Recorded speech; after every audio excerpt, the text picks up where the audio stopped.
Bucurați-vă în Domnul zic. Iar zic, bucurați-vă. Bucurați-vă, bucurați-vă. Iar zic, bucurați-vă. Rejoice in the Lord always. And again I say, rejoice. In the song you heard a few moments ago, you heard those words. Those are from the 4th chapter of Philippians. That great, beautiful, famous verse, rejoice in the Lord always. And again, I say rejoice. And you may have noticed that at one point, particularly at the end, I was singing these Romanian words, Bucurați-vă în Domnul zic, iar zic, bucurați-vă. There's a reason for that, and I'm going to share a story with you a little later about an experience I had in Romania way back when I was a student in seminary in Switzerland and had an opportunity to travel there. I was doing a series of revival services, and as I traveled throughout the area of Transylvania, and Sibiu was the main city where I was in that area, the different churches that I went to during that year, it was in the spring of 1984, Romania was still communist, and it was a terribly difficult time, especially for people who were Christians, and especially for people who were Baptist Christians. And all the churches that I was preaching and teaching in Romania, the people were really struggling. They were very poor, but they also had been labeled by the overarching communist authorities as sort of subversive folks, unwilling to buy into the larger communist propaganda. So they were actively persecuted, these beautiful Christian Romanian people. And one of their favorite songs was this, rejoice in the Lord always. And again, I say rejoice. In spite of the incredible difficulties, bucurați-vă în Domnul zic, iar zic, bucurați-vă.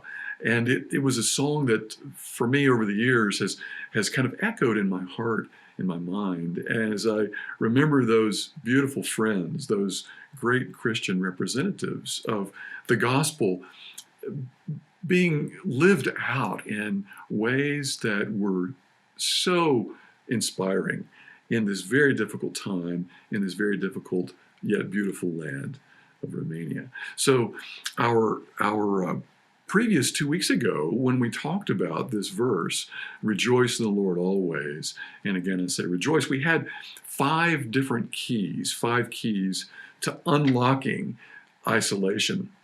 And those keys were coming from this initial verse, joy, that is to be glad on the journey of faith, gentleness, presence, prayer, and peace. Those were our 5 keys to unlocking isolation. Today we move into 4 functions to facilitate contentment. Our really focus this week is in tandem with that other passage, rejoice in the Lord always. It is this very important verse where in prison, writing to faithful people in Philippi, Paul, from this prison cell in Rome, reminds them of these words. I've learned how to be content with whatever I have. I know what it is to have little. I know what it is to have plenty. In any and all circumstances, I have learned the secret of being well fed and of going hungry, of having plenty and of being in need. I can do all things through him who strengthens me. I can do all things through him who strengthens me. So let's talk about, and having that verse as sort of the bedrock for our words today, let's talk about 4 functions of facilitating contentment, or 4 jobs, 4 things that we can do to facilitate contentment. Now, all of us are in the same situation for the most part now, trying to figure out this betwixt and between. We're in the kind of this in-between state. We're still, in many ways, in isolation, and yet we're trying to figure out with everybody else around us, how do we function in this between time?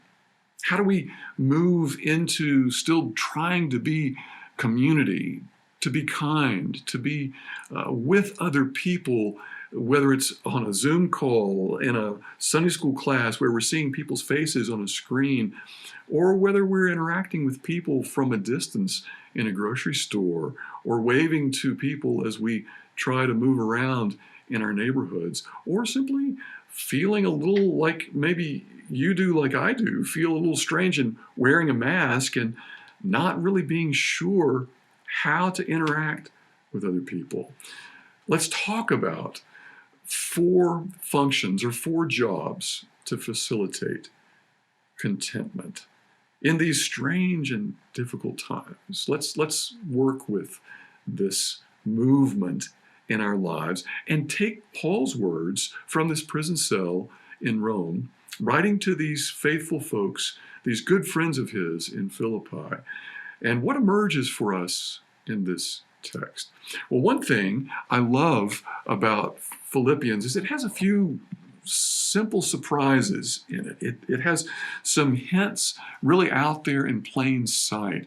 And another one of those verses that kind of emerges, it's awfully easy to slip past and just to forget that it's great insight, a window into Paul's situation and Paul's surroundings there in Rome. It is these verses from the 4th chapter at the very end, verses 21 through 23. Greet every saint in Christ Jesus.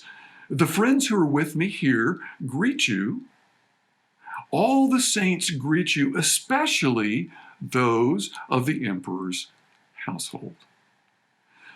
Verses 21 and 22 of this 4th chapter, we get just a very brief opening, a little window into this apparent reality that in Caesar's household, in the emperor's home, and by the way, again, the emperor in those days was Nero, in his house, there were people who were Christians, followers of Jesus. They were living out the gospel. And so the image I love to conjure in my mind is Nero's home, this palace where he's living, and these quiet Christians who are smiling and nodding and sharing with one another in their own kind of betwixt and between, this strange place to be in the shadow of this powerful and capricious figure of Nero, and yet sharing in the good news of Jesus and living out with perhaps quiet smiles and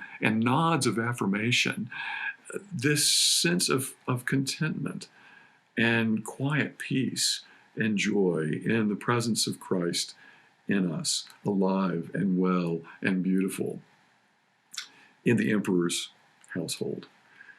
Now let's look more closely at these words that Paul describes. Here he is in a prison cell, and he's talking about what he's learned over his long ministry of lots and lots of difficulty. I commend to you 2 Corinthians chapter 11.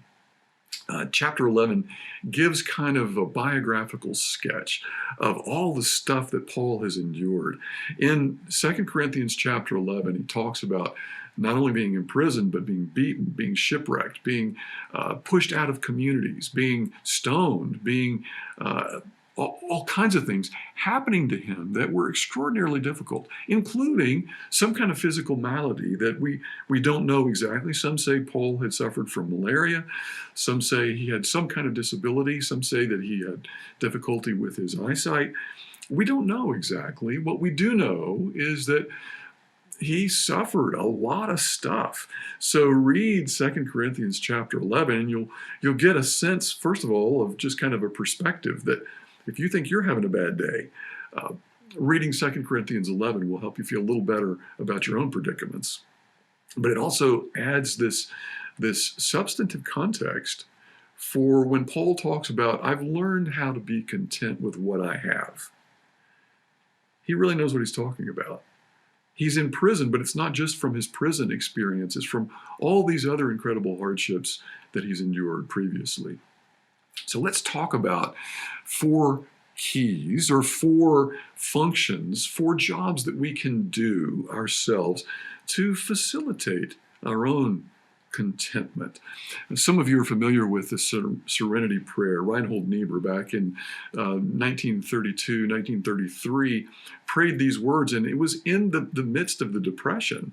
All kinds of hardships were being experienced by millions of people in those days across the world. And Reinhold Niebuhr prayed these words: Lord, grant me the serenity to accept the things I cannot change. Grant me the courage to change the things I can, and grant me the wisdom to know the difference. There's something pretty foundational about that serenity prayer that can set the stage in a way for both being serene and at peace with the things that surround us we can't change, but also the call for, the hope for, the prayer for courage and strength to do the right thing, to stand for what is good and right and righteous and important, and that discernment, that wisdom to know the difference between the two. Well, I'd like to keep it fairly simple for these four functions, these four jobs. And so quickly, let's move through these.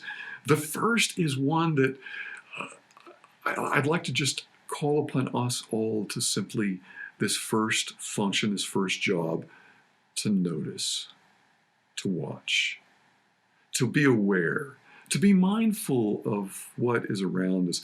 The great Albert Einstein once said, there are really only two ways to live your life. One is to live as though nothing is a miracle. The other is to live your life as though everything is a miracle. The first job, the first function of facilitating commitment is to watch, to notice, to be aware, to be mindful of the real miracle of God's world that surrounds us. There are in my yard, and I'm sure there are in your yard too, these little things. They look like weeds, but in fact, they are tiny little maple trees. They have arrived in my yard by what we used to call helicopters. Helicopter seeds that fall down from giant maple trees. They embed themselves in the soil, and they come up as these little weeds that are actually tiny trees. And those little maples can be picked up with just a little pinch of your fingers on the tiny little trunk of those little weed-like maple trees. And yet, in my front yard, along the sidewalk, there are these same little maple trees that have grown into giant maple trees, the roots of which flip up and buckle sidewalks. The contrast of the maple in my backyard and the maple in my front yard is incredible, because the maple in my front yard is not only this massive, beautiful tree that purifies the air, that creates shade and great beauty for our world, but it comes from this tiny little thing that I can pluck up with just two fingers. It is a miracle, truly, to witness the transformation of this tiny seed that comes from a little helicopter seed in the sky to this great contribution of God's goodness to our earth, rising to the sky and creating all kinds of goodness in our world. To notice the miracles that surround us. And this is connected now to our second job, our second function that facilitates contentment. We need to watch, to notice, to be aware of the world around us. But a very helpful ancient exercise is to walk. So to watch or to notice, to walk. Now, walking, some of you do this already regularly. It's very good exercise, but it also helps in facilitating our ability to see and to notice and to watch and to be aware of the miracle of God's world around us. In fact, the ancient Greeks, especially in Athens, loved to walk. The Greek word for to walk is peripateo. It occurs a lot in the New Testament, and it is associated both with physical walking. Jesus walked everywhere he went. Paul walked everywhere he went. This was just a normal part of everyday functioning and movement in the ancient world. When you walk, it not only allows your body to get some exercise and experience God's world, but it causes your blood to flow. It allows your brain to be freed up. And the ancient Greeks really conducted a lot of their discussion and debates, conversations about deep things while they walked. It was very important. So the Greek word peripateo, it emerges a lot in the New Testament. Walk by faith, not by sight. The word is both to physically walk, but it's also a spiritual exercise, a movement of following a path that is good and righteous. To notice, to watch is our first function, our first job, but our second job, as best we can, as much as we can, to walk, or at least to move around, which is what peripateo also means. It means to walk around, to move around, to experience the world around you. Our third function, our third job we can do to facilitate commitment, to wash. So we are called to watch, to walk, and to wash, as in to wash our hands.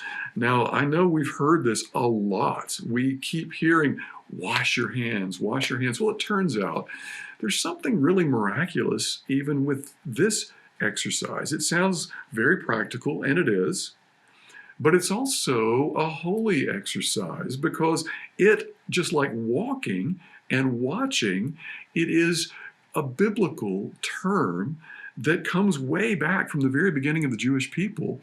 Exodus 30, Aaron and the priests of the temple or the tabernacle were called upon to wash their hands and wash their feet so that they would be pure and holy in coming into the presence of the Lord. This became a tradition among the Jewish people. In Isaiah 1, it talks about not just to the priest for the tabernacle and then later the temple, but it talks about all the people coming before the presence of God to purify themselves, to wash their hands and their feet and their very selves, to wash themselves fully and purify themselves. This is where in our Baptist tradition we get the idea and the tradition, the sacrament of baptism.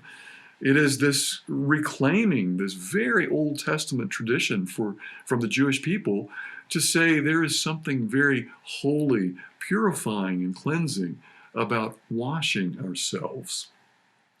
So when we wash our hands, whether it's simply to prepare for a meal or to just do as we're being told by the best scientists out there, it really cleanses, it washes away the germs on our hands. There's something so practical and simple. In fact, the Jewish people during the Middle Ages, all other Europeans who weren't Jewish, the Catholics and the Protestants, they were suffering from a variety of diseases and plagues.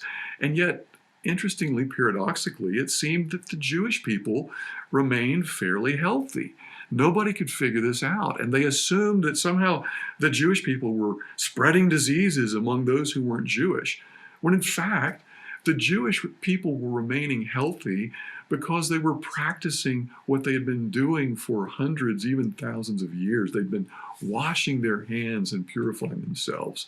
Both a holy exercise to prepare themselves to be in God's presence, and a practical exercise of health and sanitation. So if you haven't been doing it already, wash your hands, but do it now with this perspective of preparing ourselves for God's presence, to remind ourselves of the miracle of God's creation, that every time we wash our hands, that we can think about God's presence with us. We can think about this purification and holy exercise of opening ourselves up to God's presence in our hearts, in our minds, in our spirits.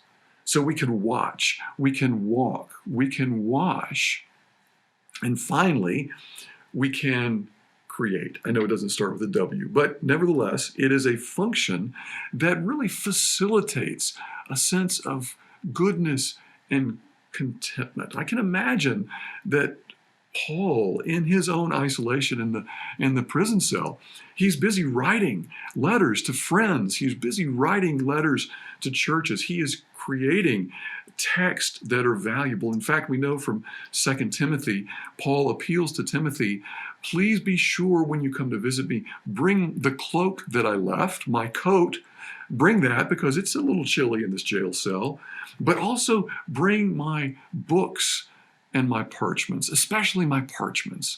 In other words, Paul was wanting to read and study and to write and communicate. He wanted to create.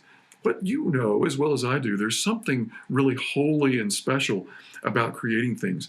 I have a special encounter myself with something that was created. It was created for me.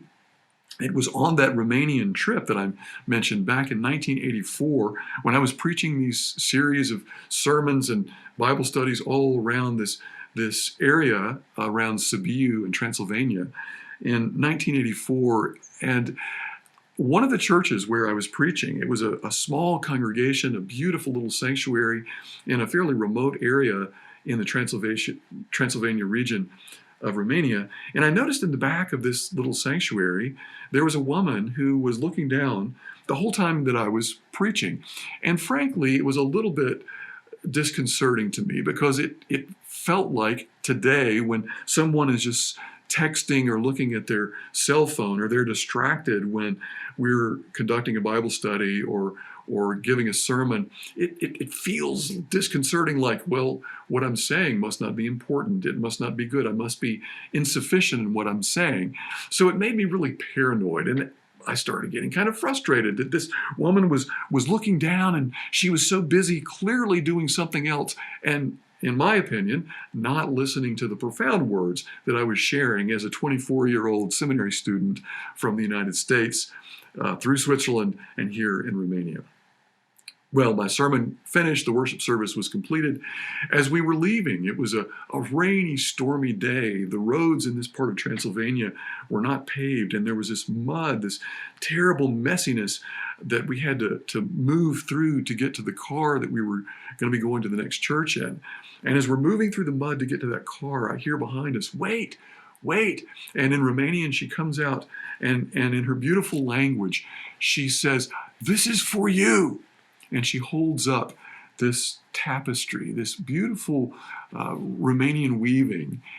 And that's what she had been finishing in the sanctuary during my sermon that I was getting a little frustrated with her about. I've kept this in a very prominent place in my office all these years to remind me both of her and of that experience in Romania, but also the gift that she gave in creating something so special. But the value too for all of us, whether it's weaving or as we mentioned a couple of weeks ago, our quilting through prayers and squares, or making something, whether it's writing a letter or contributing something to someone else's life, or gardening, digging in the soil and helping to facilitate new life through plants, or perhaps your own garden, which this time of year is such a great thing to be doing.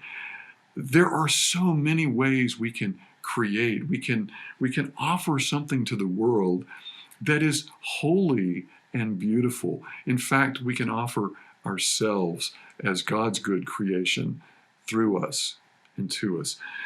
So as we struggle with this in-between time, these strange, unpredictable days that we're sharing together separately and in our isolation, may these be 4 ways of moving through this time where you can facilitate contentment in your own heart and spirit by watching and noticing and being aware of the world around you, by walking and experience the miracle of God's creation, by washing just as a practical exercise, but now more as a holy way of reminding ourselves of God's presence and the miracle that surrounds us. and then simply to create something good, and we would hope even something for someone else, but to make something with our hands and contribute to God's world. I can do all things through him who strengthens me. The way this passage concludes, may this resonate in your heart and your spirit, that whatever it is you're doing, whether it's simply being aware and watching and being mindful of God's world, or walking or washing or creating, know that with each step, with everything, you and I can do all things, because we're not doing it alone and in isolation. We are doing it with the very presence of Christ in our lives. And that image of those saints in the household of Nero, smiling and interacting with each other, knowing in their hearts and through their spirits, and with that peace that passes all understanding, that they too can do all things through him who strengthens us. Because, as Julian is going to sing for us now, Jesus loves me. This I know, for the Bible tells me so. Brothers and sisters, thanks be to God. Amen.